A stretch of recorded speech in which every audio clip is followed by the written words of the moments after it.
What if the most powerful tool in your startup arsenal isn't your pitch deck, code, or even your business model, but your ability to understand, regulate, and connect with human emotion? Founders often chase technical mastery, market fit, and funding, yet overlook emotional intelligence, the silent engine behind resilient leadership and high-performing teams. Emotional intelligence isn't about being nice. It's about reading the room, sensing frustration before it erupts, and navigating ambiguity with calm clarity. Self-awareness, the first pillar, lets you recognize your triggers, biases, and blind spots. A founder who knows their stress response can pause before snapping in a team meeting, preserving trust and psychological safety. Without self-awareness, even brilliant decisions can be derailed by unchecked ego or reactivity. Self-regulation turns awareness into action. It's choosing curiosity over defensiveness when feedback stings. It's delaying a hiring decision until emotions settle. Startups move fast, but emotionally intelligent founders don't mistake speed for urgency. They create space for thoughtful response, not impulsive reaction. Empathy, the ability to see through another's lens, is where culture is built. It helps you decode why a key engineer is disengaged or why a customer churned despite loving the product. Empathy isn't agreement, it's insight.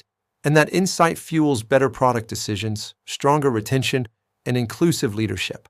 Social skills, the art of influence, conflict navigation, and inspiration turn empathy into action. It's not charisma, it's consistency.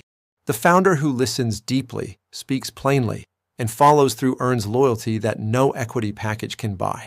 Finally, intrinsic motivation, the why that survives burnout and setbacks, fuels persistence.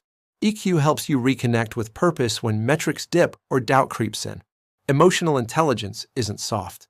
It's strategic. It scales with your company. While technical skills plateau, EQ compounds in value.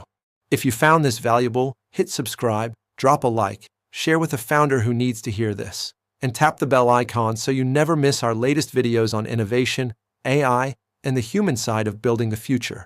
What if your breakthrough product never reached the people who desperately need it? Not because it wasn't good, but because you assumed, if we build it, they will come? Marketing isn't just ads, logos, or viral campaigns. For founders, it's the disciplined practice of understanding human behavior, crafting compelling value, and closing the gap between innovation and adoption. In a world flooded with AI tools and tech startups, marketing expertise is what turns prototypes into movements. Great founders don't outsource this early, they internalize it. They learn to identify their ideal customer before building the full MVP, using interviews, behavioral data, and pain point mapping, not assumptions. They know the difference between a feature and a benefit. Positioning is strategy in disguise. It's not who you are, it's who you are for and why you matter now. A founder with marketing fluency can articulate why their solution wins in a crowded space, not by shouting louder, but by resonating deeper. They test messaging like code, iterate, measure, refine. Distribution isn't an afterthought, it's baked in from day one. Whether it's leveraging niche communities, strategic partnerships, or organic storytelling on LinkedIn, founders who master distribution turn early users into evangelists. In the AI era, that means knowing where your audience lives online and how they consume insight, not just content.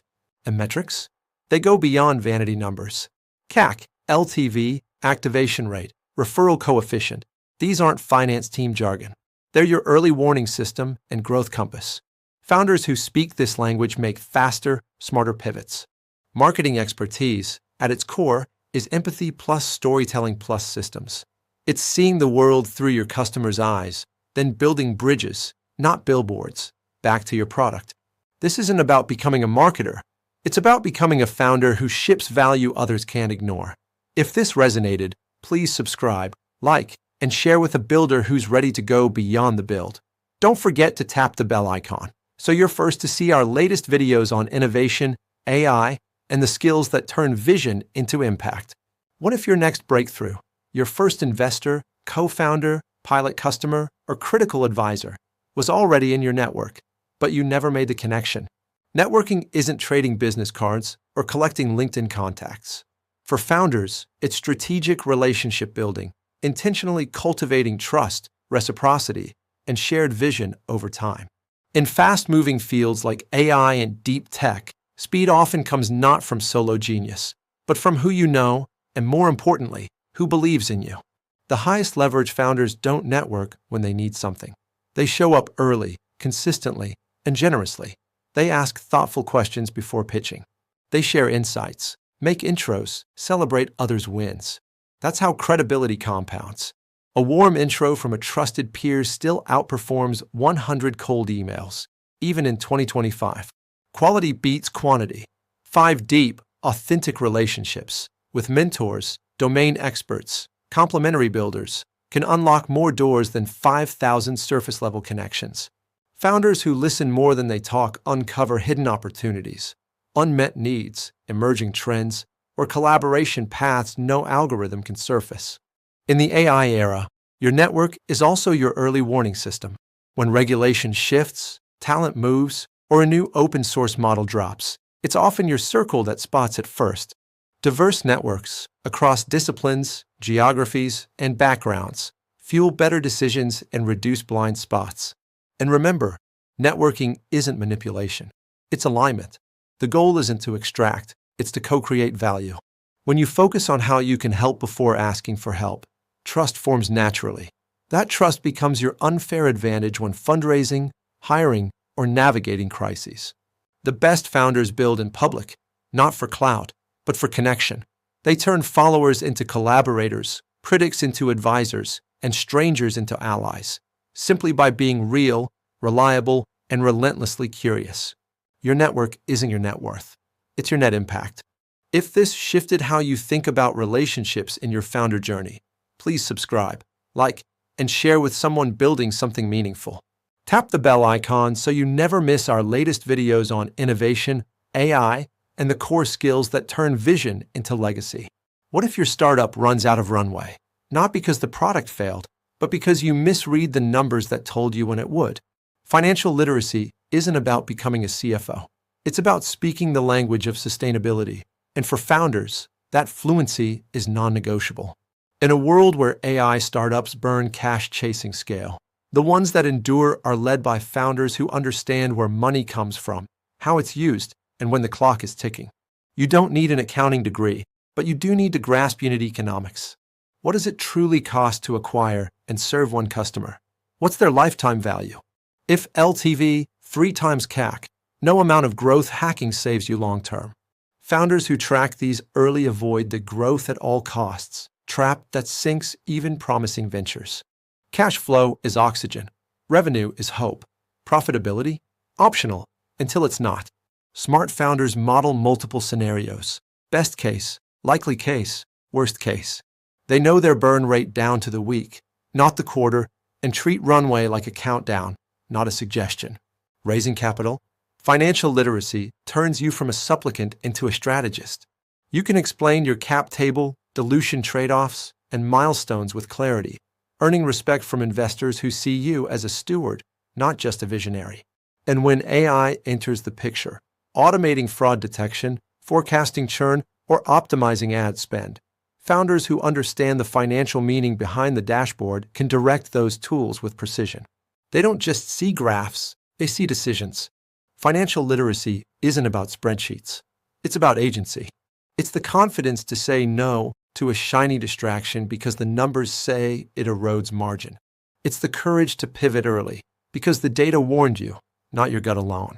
Founding is creative, but scaling is mathematical. Master both, and you don't just build a company. You build one that lasts. If this helped reframe how you see money in your startup journey, please subscribe, like, and share with a founder who's building for the long game. Don't forget to tap the bell icon for our latest videos on innovation, AI, and the core skills that turn ambition into impact. What if your product solves a real problem, but no one buys it? Not because it's flawed, but because the founder avoided the one skill that turns belief into revenue. Selling? Sales isn't persuasion. It's problem discovery. Founders who master this don't pitch. They listen. They ask, what's the cost of not solving this? And uncover urgency hidden beneath polite interest. In early-stage startups, especially in AI, your first 10 sales aren't transactions. Their R&D sessions wrapped in trust. Great founder salespeople know their ICP deeply, not just demographics, but emotional drivers, fear of falling behind, desire for control, pressure to deliver ROI. They frame their solution not as a feature list, but as a risk reducer or ambition enabler. Our AI cuts compliance review time from 8 hours to 20 minutes becomes, you'll ship your product 2 weeks earlier, without regulatory sleepless nights. Objections aren't rejections, they're data. It's too expensive often means I don't yet see the value. A skilled founder doesn't lower price, they clarify impact. They quantify time saved, errors prevented, opportunities unlocked. With AI tools, that impact is increasingly measurable. Founders who speak in outcomes, not algorithms, win. And closing? It's not pressure, it's permission. Based on what we've discussed, does this make sense to move forward? Removes friction. Early founders who learn to ask for the sale, respectfully, clearly, shorten sales cycles and build confidence in their own conviction. You don't need a sales team to start. You do need sales skill. Because until someone pays, you don't have product market fit. You have a hypothesis. Sales is empathy in action. It's translating vision into value and value into validation. The best founders don't outsource this. They embody it until the model proves, the message sharpens, and the momentum becomes self-sustaining. If this reframed selling as a core superpower, not a side hustle, please subscribe, like, and share with a builder ready to turn insight into income. Tap the bell icon so you're first to see our latest videos on innovation, AI, and the foundational skills that separate dreamers from doers.